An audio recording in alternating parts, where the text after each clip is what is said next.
Today I thought I would just do a very brief video, or at least I hope it'll be brief, in which we just mention and remind ourselves, I suppose, because we're bombarded, aren't we? We're just bombarded with so much information these days. It is the information age.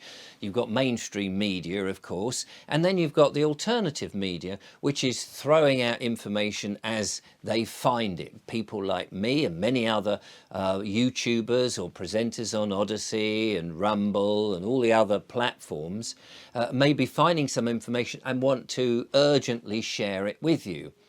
And I thought it was just worth remembering that we really must be on our guard. We must actually stop and say, hang on a second, is what I'm listening to true? And I mean that on my channel just as much as anybody else's channel.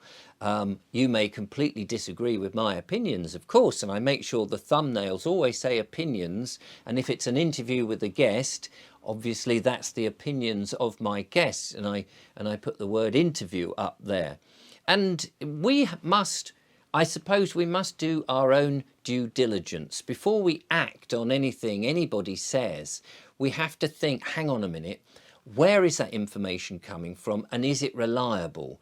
For example, we might respond with letters or templates or, I don't know, whatever it is that we've seen online, and then it could backfire on us because we've blatantly just followed something that somebody said and gone, oh yeah, that's a shortcut for something, and I'll send it off, not fully understanding perhaps the wording or the implications of doing that particular thing. I know on my channel we talk a lot about the legal versus lawful. Now, I personally do believe in all the things I'm talking about, but it doesn't mean to say that I'm necessarily right. And I would hate to think that anybody immediately just says, oh, well, just because Vogue says it, it must be true. We have to take and accept the liability ourselves when we watch content and say, well, is it true? It might not be true. The presenter may believe something is correct, but they may be wrong. So I think it's just worth reminding people really that when we watch anything, guests on people's shows, they may sound like they know exactly what they're talking about, and they may have letters after their name, they may come across incredibly professional, but they may make mistakes, they may misspeak. I know a few of my guests in the past have said, oh, I said something and I think I got it in the wrong order. Well, you know, at the end of the day, the way I believe that the audience watch the content is they'll watch it and assimilate it and then think to themselves, okay, if I act on that information, I have to accept that liability if it goes wrong. So they'll do their own due diligence and check it out. Does that make sense? Does that sound right?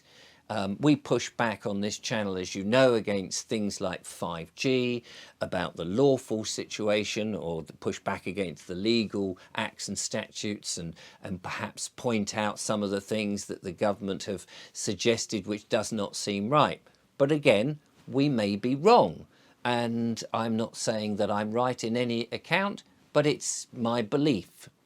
And I think this comes into the second thing that I wanted to say is, as far as possible, I think it's very important that we remain in honour, honourably doing things, rather than trying to, you know, you find a shortcut. And the shortcut might be perfectly legitimate to do, but sometimes, you know, we might take something from somewhere or buy something, and then we decide, oh, there's a shortcut to paying that off with an alternative method that we hadn't initially intended to, and so we may try something to get something for nothing. And we may have seen a guest who's suggested certain mechanisms that do that. I think we just have to be very cautious, and this is why I'm just mentioning this really, that again, when we watch anybody who comes up with something that seems to be too good to be true, just make sure that it isn't just too good to be true, because it might be. So we just have to be a bit cautious on everything that we watch. But if we stay in honour as much as we can, then that's obviously a good thing. Sometimes, of course, there are those things, and I believe the council tax is one of those things, which is not truthful, fraudulent, or has some sticky questions associated with it. For example, the council tax, if you challenge the council tax and say, well, hang on a minute, where did I agree to pay this? The councils come back with the standard reply, but you have to because it's in acts and statutes. It's in the Local Finance Act 1992, where it says you have to pay this tax. And you say to yourself, but okay, you say that, but if I have to do something, that means I'm a slave, doesn't it? That means you are now above me and I'm a slave.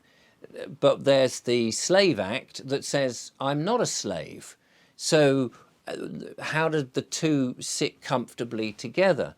Either I'm a slave or I'm not. And if I'm not, then surely the Local Finance Act that says I have to pay this must be wrong.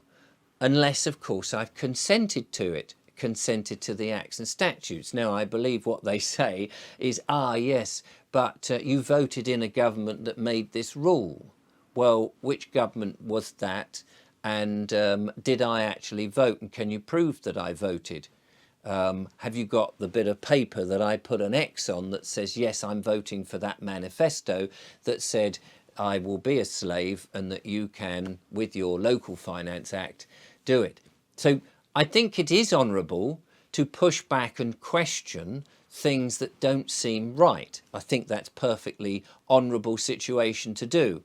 Sometimes there are those things where I think we're maybe pushing the boundaries a little bit. But at the end of the day, we have to take that on the chin and say, well, these are my decisions, and that we can't just point to people on a box in a digital format that comes up and says, hey, this is a great idea. I think we do have to be very careful when we watch this stuff, even watching my stuff and thinking, does it make sense? Is it true? Do I believe it? And have I checked it out? That's really all I wanted to say.